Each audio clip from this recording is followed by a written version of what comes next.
On l'appelle encore le ministère de ministères. La fonction publique aujourd'hui représente beaucoup d'espoir au sein de la population congolaise. Des formations sont organisées, des nouvelles lois sont promulguées et des forums organisés donc sur ce plateau pour parler de tout ce qui se passe dans l'administration publique.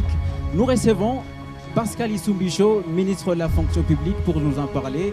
Bonjour et bienvenue, monsieur le ministre. Bonjour.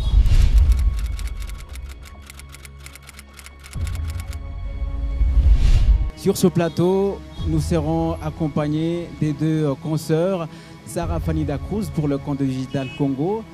Bonjour monsieur le ministre. Bonjour madame. Également Élisée Odia de Congo Web Télévision. Bonjour monsieur le ministre. Bonjour madame. Voilà, c'est un décor un peu inhabituel pour vous interviewer sur ce que vous faites au sein de ce ministère. Également tout ce que vous engagez comme réforme. Vous êtes entré au sein de ce ministère il y a une année. Vous avez trouvé la réforme déjà enclenchée. On peut savoir dans quel état d'avancement l'avez-vous trouvé? D'abord, merci beaucoup pour cette opportunité. Parce que comme vous le savez, le ministère de la fonction publique n'est pas bien connu de beaucoup de citoyens. Alors que, comme vous l'avez dit, c'est le ministère des ministères. Parce que c'est lui qui a la charge de gérer tout le personnel qui est pris en charge par le Trésor public, c'est-à-dire les agents et fonctionnaires de l'État. C'est donc un ministère qui est au cœur de toute l'action gouvernementale. Et c'est pour cela que c'est très important que l'administration publique se mette debout. Parce que sans une administration publique d'excellence, on ne peut pas atteindre la vision du chef de l'État, celle de l'émergence de notre pays. Et donc merci d'avoir organisé cette occasion. Quand je suis arrivé à la tête du ministère de la fonction publique, nommé par le chef de l'État, qui m'a fait confiance, j'ai trouvé un ministère en pleine réforme. En fait, j'ai trouvé la réforme de l'administration publique déjà engagée. Beaucoup de choses avaient déjà été faites. Et tout de suite, j'ai décidé d'aller dans la continuité. Parce qu'une réforme ne peut réussir que dans la continuité, que dans la durée. Et donc j'ai décidé de poursuivre ce qui avait été commencé par mon prédécesseur, intensifier les actions pour obtenir des résultats escomptés et prévus dans la feuille, la lettre de mission de mon ministère. Parce que comme vous le savez, chaque ministère a une lettre de mission avec des résultats très clairs. Voilà. Alors à votre arrivée, vous avez trouvé des choses déjà faites. Qu'est-ce que vous avez identifié comme urgence? Les urgences étaient liées, et le sont encore, liées au contenu de la lettre de mission. Et je vais commencer par le cadre juridique. Il fallait à tout prix faire adopter des lois et les faire promulguer par le chef de l'État parce que la réforme ne peut s'asseoir que sur un soubassement juridique. Et ça, c'est le premier résultat qui était attendu dans la lettre de mission. Cela a été fait. Il fallait aussi passer à la Caisse nationale de sécurité sociale à mettre en place. Il fallait revoir les structures organiques, les cadres organiques, mettre en place les directions standards. Il ne fallait pas oublier l'aspect de la formation, et notamment la formation initiale et la formation continue à l'ENA. Il fallait identifier les éligibles à la retraite. Et donc, il fallait à tout prix obtenir tous ces résultats-là. Et les 6 points ont constitué des urgences. Et au-delà de ça, il y a d'autres résultats dont nous allons parler que nous avons pu obtenir. Sarah? Oui, monsieur le ministre, quand vous êtes arrivé, effectivement, on connaît cet endroit comme étant Golgotha. Moi, je voudrais quand même savoir, c'est vrai qu'il y a eu plusieurs tensions, mais aujourd'hui, on ne le sent vraiment plus. Qu'avez-vous fait? D'abord, merci pour les compliments. Qu'est-ce que j'ai fait? J'ai juste intensifié un axe de la réforme qui est celui du dialogue social. Les agents et fonctionnaires de l'État, ils connaissent, ils ont la réalité de leur ministère, ils ont la réalité de leur administration, mais il leur manque parfois ce dialogue avec le politique qui est le ministre. Et moi, j'ai vite décidé de mettre beaucoup d'énergie sur le dialogue social, les échanges avec les syndicalistes. 48 heures après ma passation au pouvoir, après la remise des reprises, j'ai rencontré les syndicalistes pour leur parler, pour discuter avec eux, pour les écouter. Parce qu'il faut à tout prix qu'ils soient impliqués dans la réforme pour que celle-ci donne les résultats attendus. Donc le secret, si je peux le dire, c'est ces échanges avec le dialogue, c'est la sensibilisation, bref, c'est le dialogue social. Mais quelles sont les revendications justement qui reviennent tout le temps pour qu'il y ait ces genres de tensions? Il faut dire que la revendication la plus grande de tous les agents et fonctionnaires de l'État, c'est l'amélioration de leurs conditions salariales, mais aussi l'amélioration des conditions de travail. Alors, pour améliorer les conditions salariales, il faut avoir de l'argent. Il faut que le gouvernement obtienne de l'argent. Mais pour que le gouvernement obtienne de l'argent, il faut que les recettes soient mobilisées par une administration qui soit d'excellence. C'est un cercle vicieux. J'ai dit à mes collègues fonctionnaires, parce que je les suis aussi, si le gouvernement n'a pas de moyens, c'est parce que l'administration publique ne fait pas correctement son travail. Et si l'administration publique ne fait pas correctement son travail, il faut la réformer. C'est ça l'objet de la réforme. Et donc, pour le moment, nous sommes dans une phase où il faut accepter de souffrir. C'est comme un malade. La piqûre va faire mal, mais pour une guérison certaine prochainement. Alors je comprends qu'il y aura des sacrifiés. Je dois vous dire que la réforme demande du courage. Oui. Et lorsqu'on parle du courage, ça signifie que vous devez faire ce que vous avez peur de faire. C'est ça le courage. Monsieur le ministre, le courage, mais aussi la patience, je pense. Et oui. Vous pensez qu'il devrait patienter pendant combien de temps? Je parle du courage pour ce qui concerne le politique, parce qu'il faut parfois prendre des mesures impopulaires. Et la patience en ce qui concerne les fonctionnaires de l'État. Exact, vous avez raison. Combien de temps il faut patienter? Le temps qu'il faut pour que nous ayons une administration qui puisse soutenir l'action du gouvernement. Je crois que si toutes les bonnes volontés se mettent ensemble, ça ne devrait pas durer. Parce que nous avons quand même un pays qui a suffisamment de ressources. Il suffit de se mettre ensemble, il suffit de travailler correctement, il suffit d'être patient et d'être courageux de l'autre côté, prendre parfois des décisions politiques courageuses pour aider notre pays à avoir une administration efficace. Cela peut nous permettre de sortir du trou. Élisée? Je vais revenir avec la réforme tout à l'heure. Mais vous êtes arrivé, vous avez trouvé combien de fonctionnaires ici au pays? À Kinshasa, tout comme en province. Vous avez une idée des fonctionnaires dont vous dirigez? Et là, vous abordez une question très importante, celle de maîtrise des effectifs des agents et fonctionnaires de l'État. Globalement, nous avons environ 800 000 agents et fonctionnaires de l'État, hormis les militaires et les policiers. Et lorsque je parle d'environ 800 000, c'est sur base de recensement qui a été réalisé. Et donc, c'est un chiffre approximatif. Mais en tout cas, nous tournons autour de cet effectif-là. Si vous y ajoutez les militaires et les policiers, évidemment, c'est au-delà de ce chiffre-là. Reparlons de la réforme. Ça fait 5 ans. 5 ans que le Sénarec existe, le Secrétariat national en charge de réforme, renforcement de capacité, plus de 30 millions de dollars investis. Toujours, on est là avec une administration qui n'est toujours pas performante. Que faut-il faire? Qu'est-ce qu'il faut faire? Il faut continuer la réforme. 5 ans après, toujours rien. La première chose qu'il faut retenir, c'est que la réforme ne réussit pas comme un coup de bâton magique. D'abord, toute réforme provoque des résistances. Alors, ça prend du temps. Il faut prendre le temps d'expliquer, le temps de dialoguer. C'est ce que j'ai commencé à faire. Et vous êtes d'accord avec moi que mes collègues fonctionnaires, ils comprennent, ils s'approprient progressivement la réforme. Deuxième chose, les résultats de la réforme doivent être pressentis sur la durée. Lorsque nous avons une administration publique avec environ 200 000 agents éligibles à la retraite, c'est-à-dire qui devraient partir à la retraite, mais qui sont encore là. Parce que les conditions ne sont pas réunies. Oui, parce que l'État n'a pas les moyens nécessaires pour les mettre à la retraite, pour prendre en charge leur départ à la retraite. Il faut trouver un mécanisme pour y arriver. Et le mécanisme, c'est lequel? Il faut changer le système de gestion du personnel. Et c'est pour cela que nous allons y arriver. Parmi les résultats phares, il y a le fait que le président de la République venait de promulguer une loi, le nouveau statut, qui permet de passer du système octroyé au système contributif. Donc désormais, les agents vont commencer à cotiser petit à petit pour que nous ayons les moyens pour la prise en charge de leur départ à la retraite. Avec quel salaire, l'on se demande? Cotiser, mais avec quel salaire? Avec quel salaire? Oui, c'est la question que les agents posent. Il faut améliorer les salaires et l'État, le gouvernement, il est conscient. Mais pour améliorer les salaires, il faut les moyens.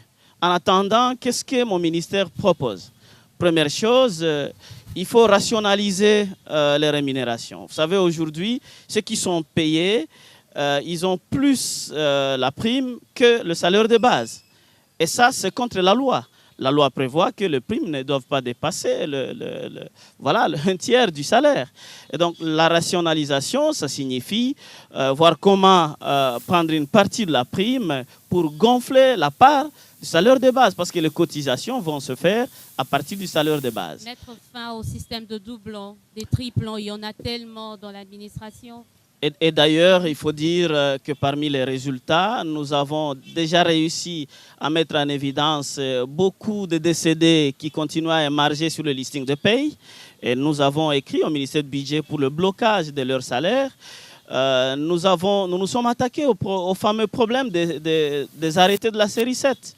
Vous savez qu'il y avait environ 74 000 agents et fonctionnaires de l'État qui étaient concernés par des arrêtés qui ont été annulés. Et lorsque nous avons fait le contrôle, nous nous sommes rendus compte qu'au lieu de 74 000, ils étaient autour de 34 000. Donc plus de la moitié, c'était des faux. Et de ces 34 000, c'est environ 18 000, 17 500 qui ont des dossiers régularisables. Et de ce groupe-là, nous avons déjà régularisé environ 1600 qui sont déjà d'ailleurs payés par le Trésor public. Vous voyez, c'est pour dire qu'il y a des avancées significatives. Monsieur le ministre, je voudrais un peu revenir sur les agents et fonctionnaires de l'État à retraiter. Je me rappelle, si j'ai une très bonne mémoire, un mois après votre arrivée à la tête du ministère de la fonction publique, au cours d'un forum, je crois que vous avez ouvert, vous avez révélé les chiffres des agents et fonctionnaires de l'État à retraiter à près de 86%. Vous parlez aujourd'hui de l'effectif de ces fonctionnaires de l'État au nombre de 800 000 et ceux à retraiter 200 000. Je ne sais pas si qu'est-ce qui est faux ou vrai entre les deux. Qu'est-ce qui est faux? C'est juste une petite confusion de votre part. J'avais dit à l'époque, et la situation reste la même, c'est que lorsque nous prenons les hauts cadres de notre administration publique, les secrétaires généraux par exemple, plus de 80% sont éligibles à la retraite. Ce n'était pas dans l'ensemble de l'administration. Dans l'ensemble de l'administration, c'est un peu plus du quart qui a atteint l'âge de la retraite. Voilà, c'est ça. Et parmi, justement, ma consoeur a évoqué la question, je voudrais encore un peu m'attarder là-dessus. Ouais. Est-ce que la formation des différents jeunes à intégrer au sein de l'administration publique serait aussi l'une des stratégies pour pouvoir déjà préparer la relève? Un des axes de la réforme, c'est le rajeunissement de notre administration publique. Avec un passif qui compte plus de 200 000 qui ont atteint l'âge de la retraite, c'est difficile d'être efficace. Et c'est pour cela que l'École nationale d'administration a été créée pour former des jeunes. Et c'est pour cela que le gouvernement a mis en place le programme Jeunes Professionnels. L'idée est que les jeunes viennent apporter du sang nouveau dans l'administration publique. Et petit à petit, lorsque les aînés vont aller à la retraite, leur retraite va être prise en charge par les jeunes qui vont cotiser. N'oubliez pas que les aînés qui vont aller à la retraite, eux, n'auront pas cotisé parce que le système n'était pas un système de cotisation.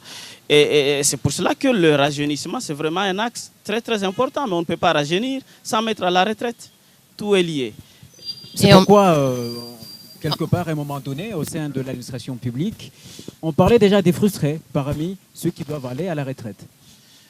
Ben, c'est tout à fait normal. Oui. Il n'y a personne qui, dans de mauvaises conditions, peut accepter d'aller à la retraite. La retraite était considérée comme un mouroir. Et c'est pour cela que nous devons à tout prix mettre en place le nouveau système. Le nouveau statut nous le permet pour avoir une caisse de retraite afin d'avoir des moyens pour la prise en charge des retraités. Vous voyez, sans cela, même moi, j'aurais peur d'aller à la retraite.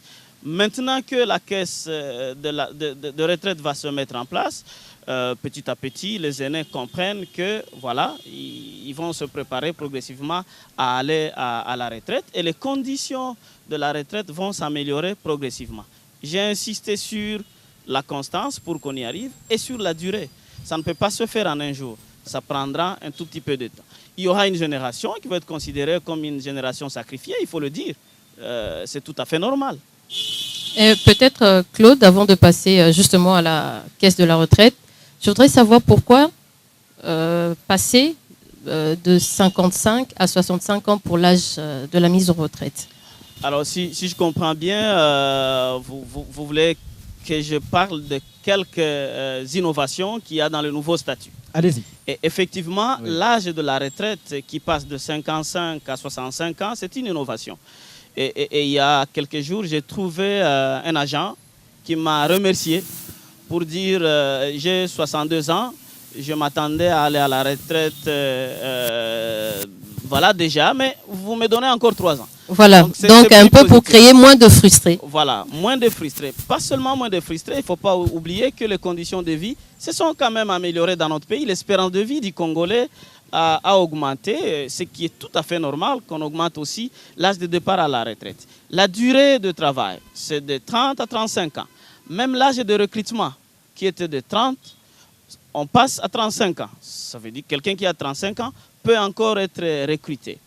Je vais parler d'une autre innovation importante, je l'ai déjà évoqué, c'est ce système qui passe du système octroyé au système contributif.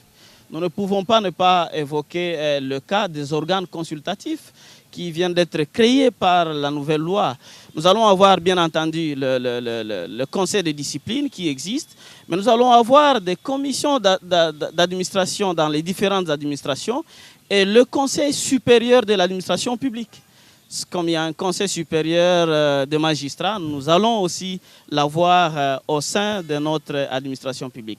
Même les grades et les échelons ont été revus. C'est-à-dire qu'il y a vraiment beaucoup d'innovations qui vont permettre à notre administration publique de devenir efficace si tout cela est mis en pratique. Mais les résultats tardent à venir, c'est ça le problème. La bonne foi est là, mais Ouais. sur le terrain, sur le fait, on ne voit rien. Ben écoutez, madame, j'ai dit que la réforme de l'administration publique, ce n'est pas comme un champ de haricots, vous plantez, dans les 3-4 mois, vous pouvez aller récolter. Je dis que les résultats vont se faire sentir dans la durée. Alors nous allons décélérer un tout petit peu, monsieur le ministre. On évoquait déjà la question de la caisse de retraite. Un jour, vous aviez dit que si vous partez sans que cette dernière ne soit plutôt installée, vous n'aurez rien fait. Pourquoi ?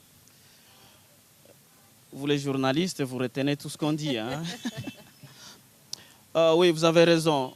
Si je partais sans voir cette caisse de retraite commencer à fonctionner normalement, j'aurais le sentiment de n'avoir pas réussi. Parce que, comme vous le savez, on ne peut réussir que dans la continuité et dans la durée.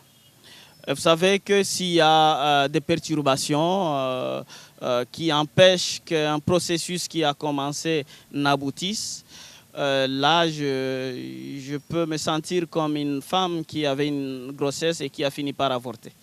Je voudrais vraiment voir la caisse en train de fonctionner. Et récemment, vous aviez organisé un forum où vous aviez invité plusieurs experts, plusieurs représentants des pays qui sont déjà bien assis dans ce domaine de l'administration publique.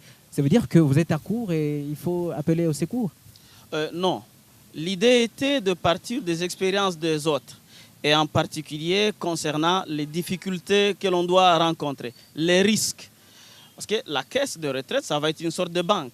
Oui. Il faut gérer toutes ces cotisations. Quels sont les risques? Je vais vous donner un exemple.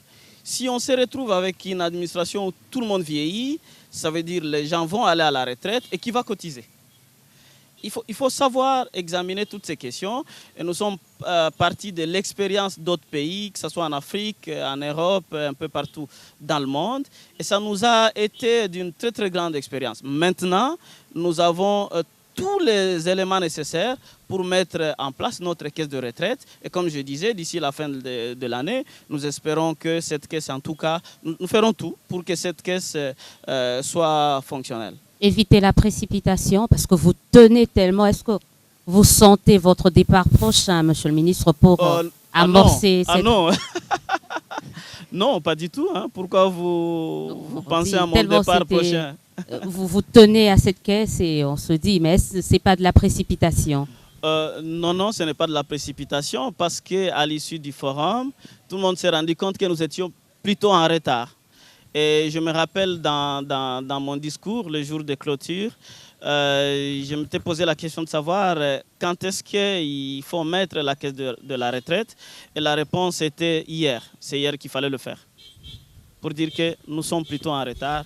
Et ce n'est pas de la précipitation, madame.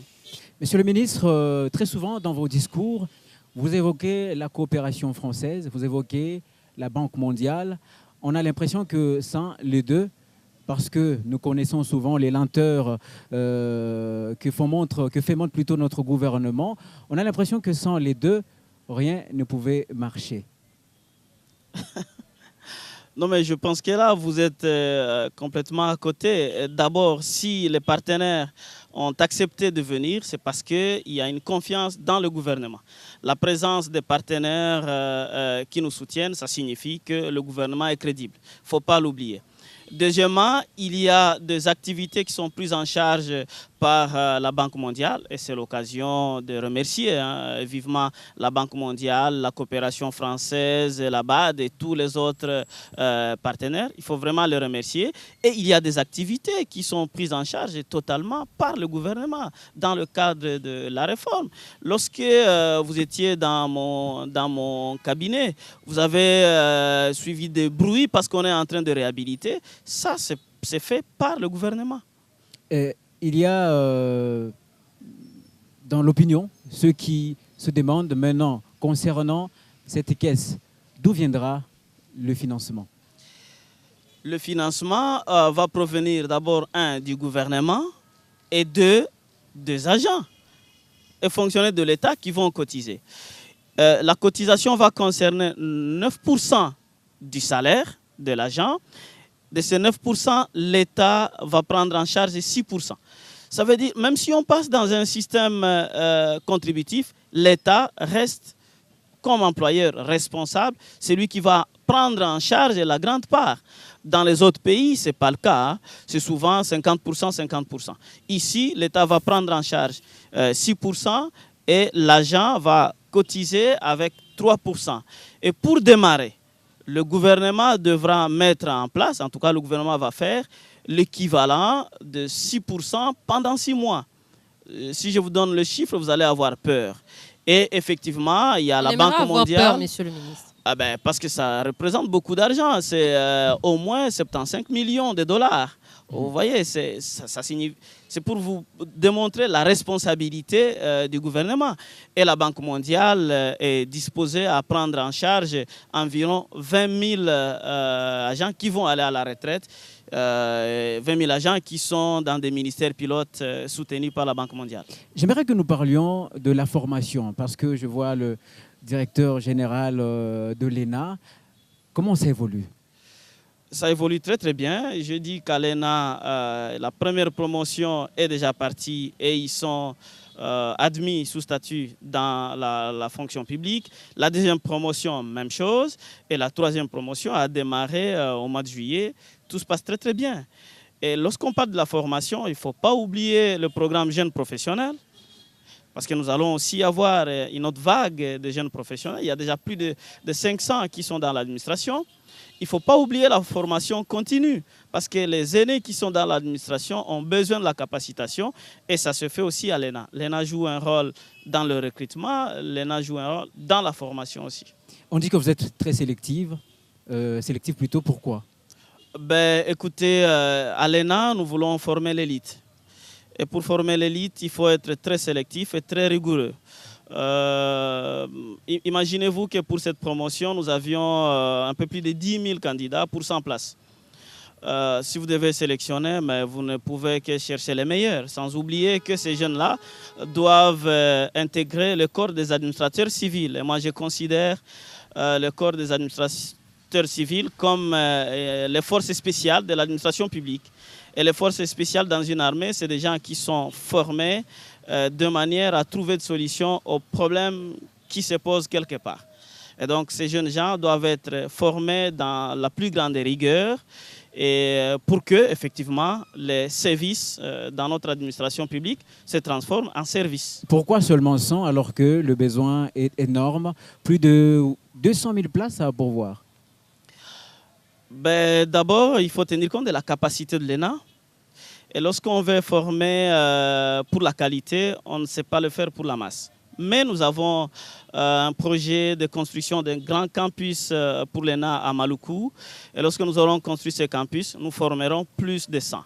Lorsque je parle de 200 000 éligibles à la retraite, ben, il faut les moyens pour les mettre à la retraite. Et tant qu'ils sont là, ne vous en faites pas, on ne va pas chasser les gens de l'administration publique.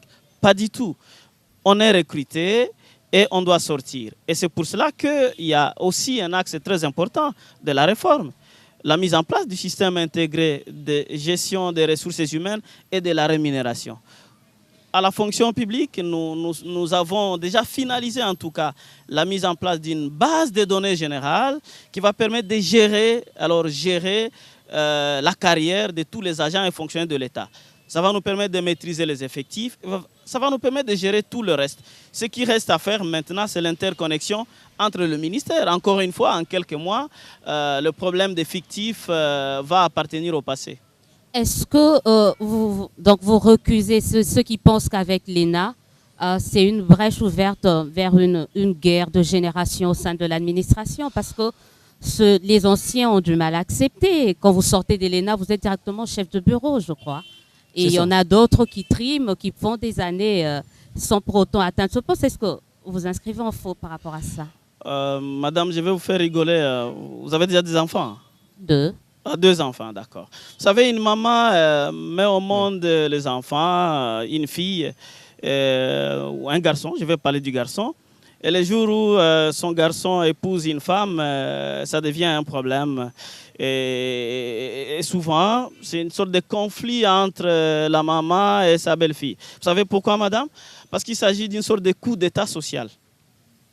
C'est tout à fait normal que les aînés se posent des questions lorsqu'on met en place un système qui permet à des jeunes qui ont été formés d'entrer dans l'administration avec quelques avantages. C'est normal qu'on se pose des questions parce que vous avez dit, le salaire, il est modique. Mais ils savent bien que lorsqu'ils font des réclamations, ce n'est pas contre les enfants, parce qu'il n'y a aucun parent qui ne souhaiterait pas que ses enfants avancent. Ils savent aussi que ce sont ces jeunes qui vont cotiser quand eux, ils seront à la retraite. Ils savent bien que c'est un point de départ. Et j'ai toujours dit, dans nos réclamations, c'est bien de dire, OK, si les jeunes peuvent avoir quelques avantages, c'est bien, mais il faut que ces avantages soient étendus au reste de l'administration. Et le gouvernement est conscient. C'est pour cela que petit à petit, il y aura des améliorations. N'oubliez pas aussi que dans toutes les administrations du monde, il y a des corps spécifiques. Lorsque quelqu'un est inspecteur, il est différent d'autres membres de l'administration. Et donc, lorsqu'on appartient à un corps spécifique, on a parfois de petits avantages, mais il ne faudrait pas que les écarts soient comme aujourd'hui. Donc, il n'y a pas de conflit de génération, madame. C'était juste un problème de communication, de sensibilisation, de compréhension. Si vous parlez aujourd'hui avec vos aînés, ils vont vous dire qu'ils encadrent très très bien les jeunes qui arrivent dans l'administration. Voilà, juste en revenir un peu sur l'aspect genre au niveau de l'ENA, j'ai eu à suivre la première session. L'aspect genre, parce que je vois derrière vous, il n'y a que des hommes. On se dit, mais la fonction publique est vraiment au masculin. Les femmes, je le vois à peine.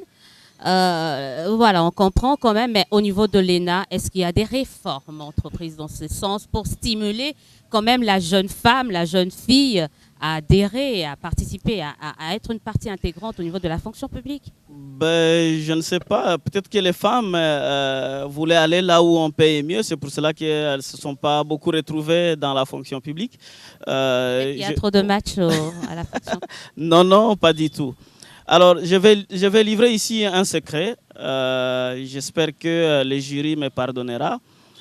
Vous avez dit que pour pour entrer à l'ENA, nous sommes très sélectifs. Et nous sommes très très sélectifs, mais nous avons favorisé les dames. J'espère que les hommes ne vont pas me jeter les pierres pour en avoir beaucoup plus que l'année passée. Et cette année, il y en a plus que l'année passée. Et l'année prochaine, il y en aura plus que cette année. Excellence, maintenant nous allons parler politique. Vous intervenez très rarement sur des questions politiques et actuellement, l'actualité, c'est le dialogue. Vous qui aimez bien cet exercice, le chef de l'État a convoqué ce dialogue qui est en cours. Est-ce que vous soutenez? Merci beaucoup. Vous avez dit que j'interviens rarement sur des questions politiques. C'est parce que je m'occupe d'abord de l'administration publique qui est apolitique. Deuxièmement, vous m'avez qualifié de l'homme de dialogue. Le fait que je sois homme de dialogue, je suis convaincu qu'il n'y a pas de solution en dehors du dialogue. Et l'administration publique soutient le dialogue parce que c'est ce que nous faisons chaque jour. Quand nous sommes avec les syndicalistes, nous dialoguons. Et à l'issue du dialogue, nous avons une solution. Si vous avez dit qu'il y a de l'accalmie à Golgotha, c'est parce qu'effectivement nous dialoguons. Et nous soutenons le dialogue qui a lieu maintenant dans notre pays parce que s'il n'y a pas de stabilité, même la caisse de la retraite pourra ne pas avoir lieu. Donc nous, à l'administration publique, nous soutenons fortement le dialogue et nous invitons nos compatriotes qui sont au dialogue à prendre conscience du fait qu'il faut dans ce pays qu'il y ait de la stabilité qui va nous conduire à la durabilité. Parlant de la réforme de l'administration publique, c'est sur la durée que nous pouvons avoir des résultats. Ça fait quasiment 1 an que je suis à la tête de la fonction publique. Il y a certes des avancées, il y a des résultats, mais il y a encore beaucoup de choses à faire. Et pour y arriver, nous avons besoin de la stabilité et de la constance dans notre pays. Et pour parler du dialogue, justement, la rumeur parle d'un éventuel remaniement. On le sent après le dialogue. À titre personnel, vous sentez-vous en danger? Écoutez, madame, pour être nommé ministre, le chef de l'État m'a fait confiance. S'il y a un remaniement et qu'il continue à me faire confiance, je serai prêt à continuer à servir le pays comme je le fais et je fournirai plus d'efforts, bien sûr. Si jamais je suis remplacé par quelqu'un d'autre, j'espère que dans le sens de la continuité, en tout cas, la réforme de l'administration publique arrivera jusqu'au bout. Je n'ai pas peur, je suis professeur d'université, donc agent et fonctionnaire de l'État. Avant de venir à la tête du ministère de la fonction publique, j'étais directeur général de l'Institut supérieur de développement rural à Bukavu, l'ISDR Bukavu. Et voilà, j'ai accepté de venir servir le pays à la tête du ministère de la fonction publique.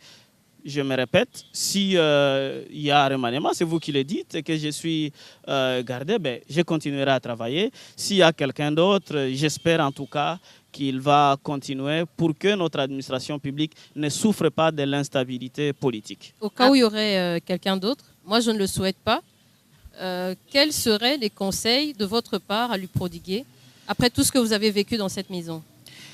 La continuité, parce que c'est ce que j'ai fait en arrivant au ministère de la fonction publique, et ensuite le courage. Parce que la réforme de l'administration publique aujourd'hui demande beaucoup de courage. Il faut parfois naviguer à contre-courant.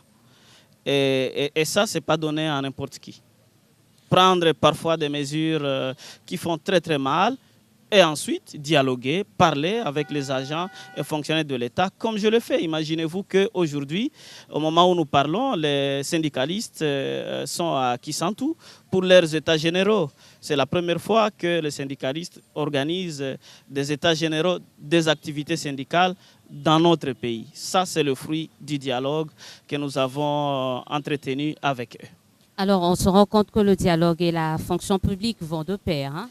Exact. C'est quelque chose de bien, mais il y a un problème qu'on retrouve au niveau de la fonction publique, notamment par rapport au respect de textes, au respect de lois qui ne sont toujours pas respectées. Et là, je vais au dialogue.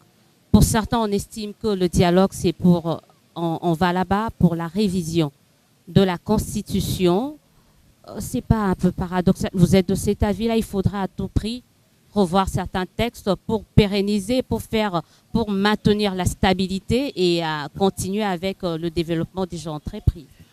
Madame, À moins que j'ai mal suivi, hein, j'ai suivi les points qui vont être discutés au dialogue, hein, parce qu'on les a publiés hier. On n'a pas parlé de la révision de la Constitution. Je ne sais pas d'où vous tirez ça, madame. On sait comment ça se passe ici, hein. Les élections, c'est dans 3 mois. Tout le monde sait qu'on n'arrivera pas. On ne va pas réussir à organiser les élections d'ici là, surtout la présidentielle. Alors, le schéma tout tracé pour être plus facile, c'est la transition. Et qui dit transition dit révision de la Constitution pour qu'on ait une Constitution de la transition. Mais vous savez, madame, moi, j'ai fait confiance aux compatriotes qui sont là. Et étant donné qu'il s'agit d'un dialogue inclusif, tous nous allons suivre les résolutions qui vont sortir de là. Parce que ça va être des résolutions qui vont nous aider à avoir la stabilité dont j'ai parlé pour que nous allions dans la durée. Et c'est seulement dans la durée, dans la stabilité des institutions que notre pays peut se développer. Je vais vous poser une dernière question pour terminer cette émission. C'est celle de savoir si vous avez le sentiment que ceux pour qui vous travaillez, ça veut dire les fonctionnaires et la population congolaise, sont bien contents de ce que vous faites. Je pense qu'ils sont bien contents. Il faut leur poser la question. Oui. Mais de l'autre côté, je suis conscient que c'est difficile de comprendre maintenant. Comme je le dis, hein, vous savez ce qui arrive dans nos familles, un enfant est malade, il faut lui donner le médicament. La quinine, par exemple, c'est trop amer. Parfois, nous forçons la bouche de l'enfant pour que l'enfant avale la quinine. À ce moment-là, l'enfant voit que sa maman est contre lui. Mais c'est pour sa guérison. C'est ce que j'essaie de faire pour les collègues, agents et fonctionnaires de l'État. N'oubliez pas que moi-même, je suis un agent de l'État. Merci beaucoup, Pascal Issou-Michaud. Merci. Je rappelle que vous êtes ministre de la fonction publique qui mérite bien des applaudissements. Je pense que c'est un exercice assez difficile, bilan et tout ce dont on a parlé ici. Merci à vous tous d'avoir suivi cette émission spéciale Fonction publique. Restez fidèles à nos programmes.